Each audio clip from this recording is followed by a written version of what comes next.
nibwo dogiteri wanyakiriye yambwiye ati fe gusubiza kuri RSSB n'ubundi nta cyahinduka ku byo bakubwiye aturetse kuba haza inzobere. Ubuhe katangiye gute? Bwatangiye ari ijisho ririho akantu k'agasekera, ntera mu bitaro bya Kibagabaga ndavuza bambwira ko ako kantu kazashira. Aho kugira ngo gashire ko bamuhaye imiti nkabona karakura. Ngeze aho ndabasaba mu transferi njye mu bitaro bya Kabgayi kuko niho bajyaga bambwira ngo haba inzobere z'amaso. Gerageza kuzamurishwa. Nagiye mu bitaro bya Kabgayi kumuvurizayo dogiteri aramwakira ambwira ko ari udutsi twipfunditse ariko ashobora kujya amutera, hari imiti ngo yamuteraga yamusinzirije ishobora gushira. Yabikoze inshuro 3 bakamujyana muri sale y'ibagiro bakamutera imiti ikinya kimusinziriza cy'umubiri wose.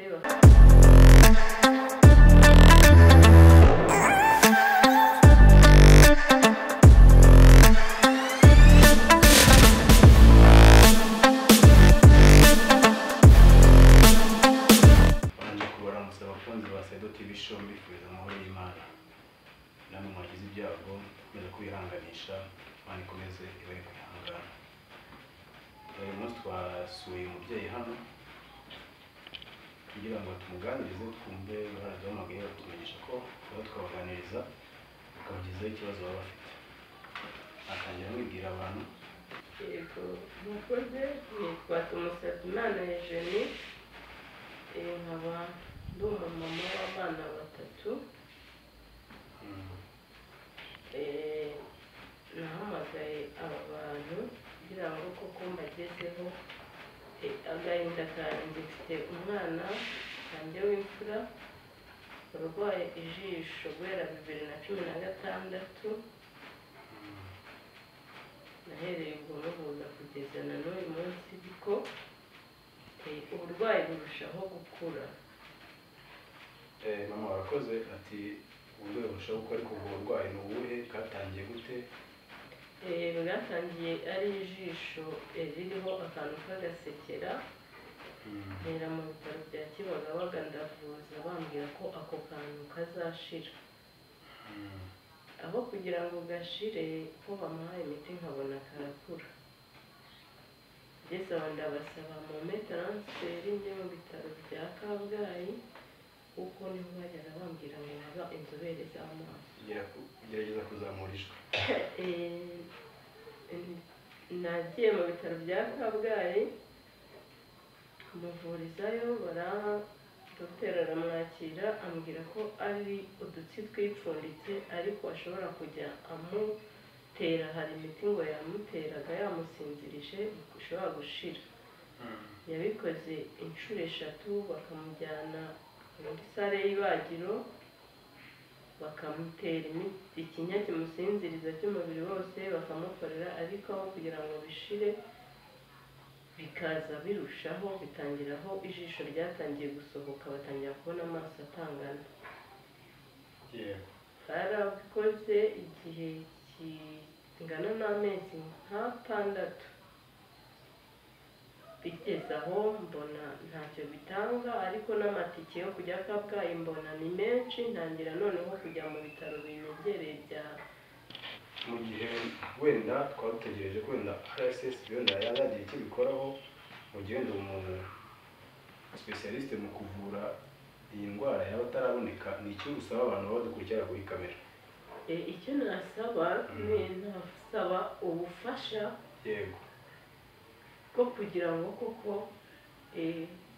abagira neza yego aho badukurikiye nyagasana bakoresheje ko icyo nsaba ni ubufasha bwo kugira ngo koko mu gihe RSSB yabitaragira ikinsubiza kuko guhera icyo gihe kugeza uyu munsi ntabwo bigeze kugira ngo babashe imyaka ingahe musubije mu hagati. Nagiye 2021 mu kwa 3. Hashize imyaka 2. Hashize imyaka 2. Yego. ese waba waragiye kwibutsa kuri RSSB wenda ngo bumve icyo bagusubiza nyuma y'uko wenda ugitegereje?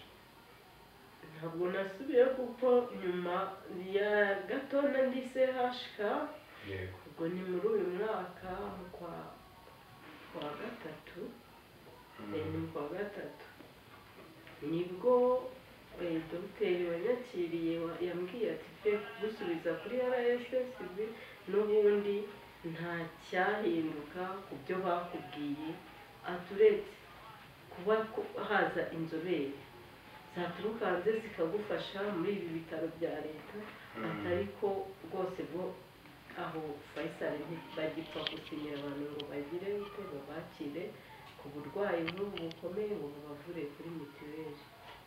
Turi nyuma ya kana twize kuganira mu kumbwira yuko hari umuganga wari uhari ko wamuvura, ese umbwira ko wari ugiye kujya kumureba usanga byagenze bite kujya kumureba, ese mwarabonanye?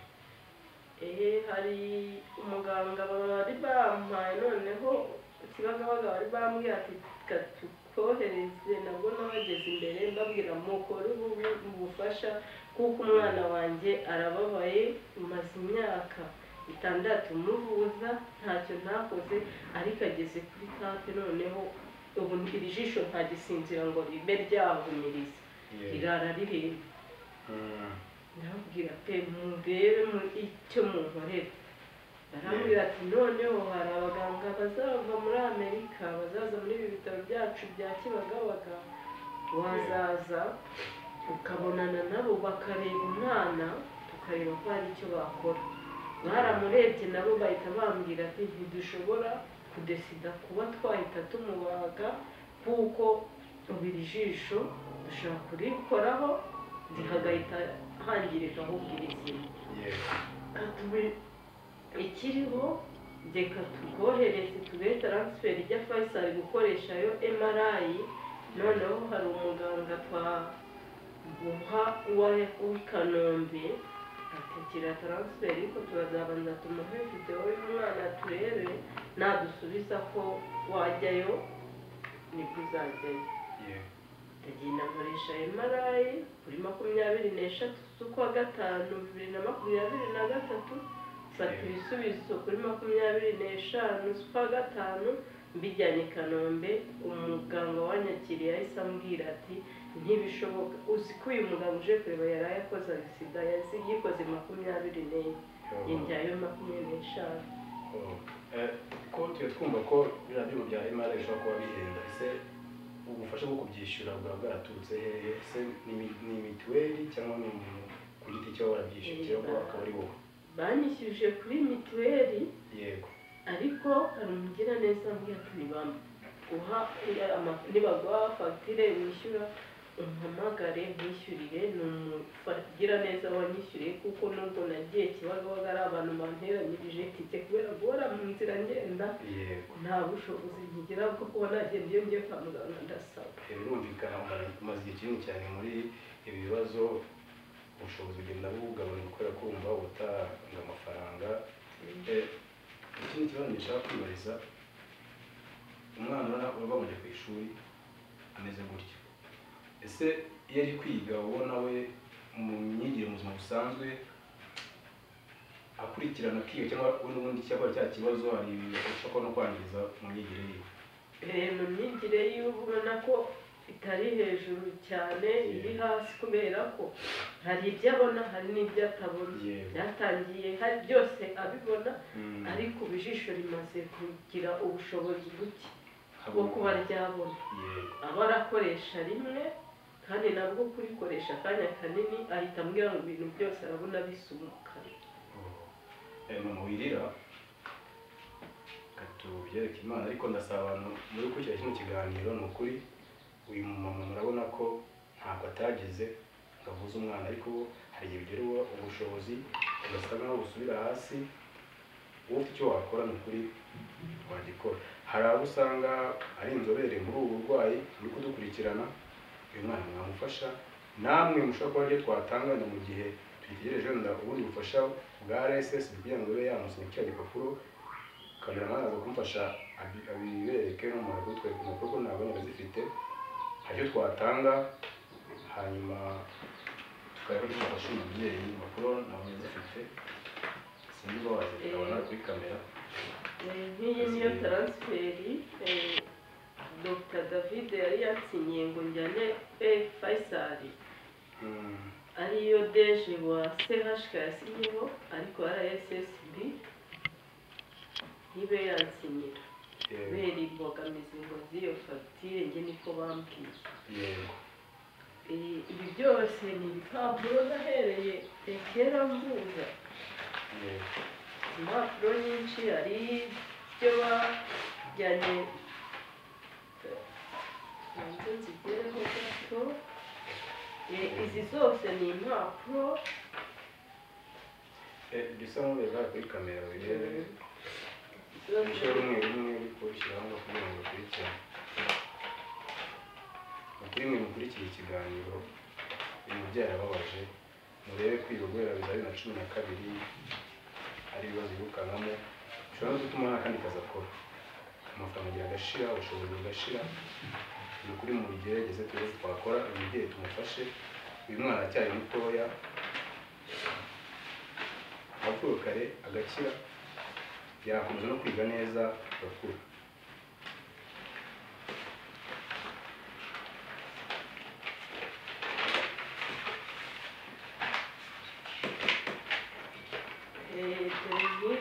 ibipapuro bya butaro yego bamubaga bishenyi, igice kimwe bakuyeho cy'ikibyimba bakijyanye muri butaro gupima, iyi ni reseta yaho. yego bambwiye ko kugeza icyo gihe nta kanseri yari yatajemo. yego ubwo icyo mbona n'iby'afatanya ni Nyagasani wenyine agakomeza akamurinda. yego mama ndabona ibyangombwa ababibona babibonye, ahubwo hari ikintu uvuga ati kuri RSSB impamvu yanze gusinya uko abonye ko fagitire ishobora kuba ihenze, mu guhenda kwayo yaba ari amafaranga angahe? Bari bambwiye ko Dr David yari yambwiye ko Faisal kubaga byonyine ari $5,000,000. Kubaga byonyine nta kindi kintu kirimo. yego bantu mukuri iki kiganiro cyacu we arasobanura yuko aho ngaho bashaka kuba icyo bakora bakabaga umwana kubaga gusa $5,000,000. Ese mama bavuze ko ari $5,000,000 kandi mu by'ukuri nubwo atamafaranga maze kunshiraho umwana aramuvuje umucuruzi nari mfite. Ese hari umusabugize 5 wenda abagereza bakazitanga umwana ubona ufite icyizere ko yakira uwo muganga rero bati umwana akira kuko yakira cyangwa n'ipapuro nashaka kuba byamworohereza gusa. uko uwo Dr David yari yambwiye ko yego kwe gusobanurira ari umuganga ubaga mu isura. ni umuganga ngo akeneye umuganga uzagenda akinjira mu isura adakoze ku mutwe, akagenda akagera ku burwayi akabaga neza. ati urabikora neza apana kubikora bikanga ngo bakamusubiramo, ibyo byamutera ubumuga. niyo mpamvu akeneye umuganga uzamukoraho akabikora neza rimwe atari uguhora uyu munsi babaze ejo babaze. ati uko bamubaga kenshi niko nakuba umwangizi. yego naramumajiye se David nk'ibi binyago ndimubaha kenshi nta kintu byangiza ko kugeza aka kanya bamaze kumuha ikinya kiri general inshuro 5. yego arambwira ati ntacyo birangiza ariko niba bamuhaye inshuro 5 ikinya kiri general aka kanya umwana wawe imitekerereze nkaba mbone kimeze neza. ati nabwo ni ubuntu bw'Imana kuko kuri izo nshuro ari umuntu mukuru yakabaye atakibuka n'uko yiba. yego uze ko ngo babaza igice kimwe ikindi kirasigara.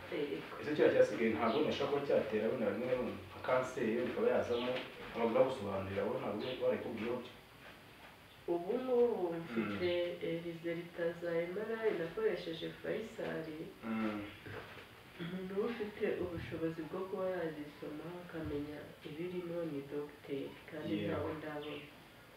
wenda nyuma yo kubona umuganga niwe wenyine wambwira icyavuye muri MRI. ese niba ubwo burwayi nta kanseri irazamo kugeza aka kanya ntabyo nzi.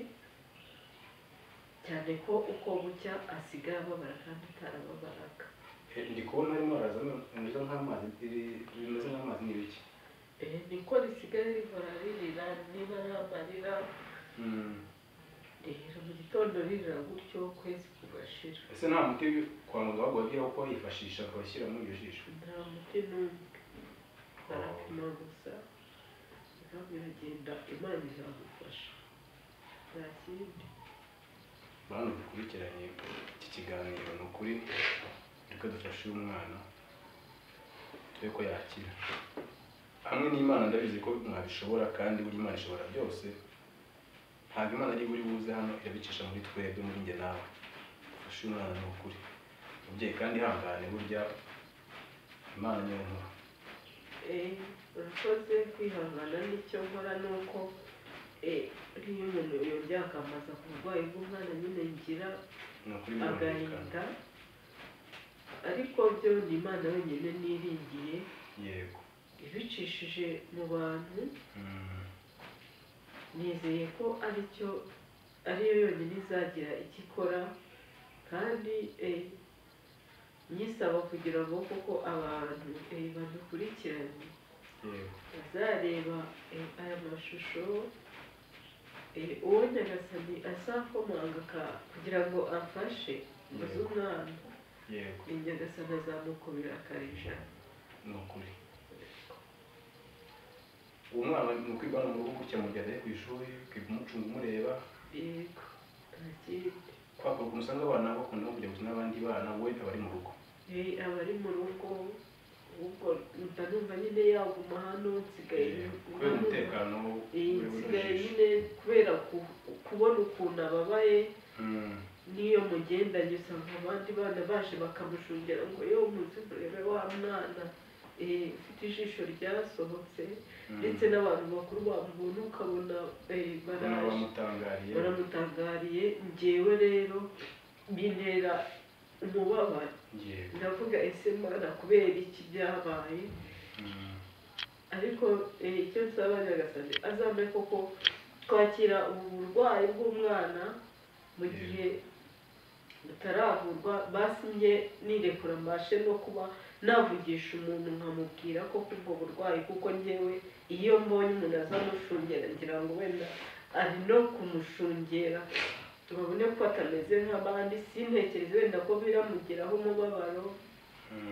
ariko kubera navuga ko ari igikomere nagize, kuko njye natangiye kumuvuza nta wundi mwana ndabyara ari we ngira wenyine. mama ni ukuri ubuhamya bwawe cyangwa uko umwana byatangiye abantu ndabona babikurikiranye babibonye. igikurikiyeho ndagusaba ko wenda wavunaho abantu baramutse bashaka kugeraho, hari uburyo wenda bwo guhamagara, uburyo bwo kugeraho, mbega ukabarangira aho utuye, nimero za telefone, wenda uburyo nyine bakubona. aho ntuye mu karere ka Gasabo, mu murenge wa Jana, mu kagari ka Kabuye, umudugudu ni Kabeza. yego noneho nimero ya telefone 078 71 91 429.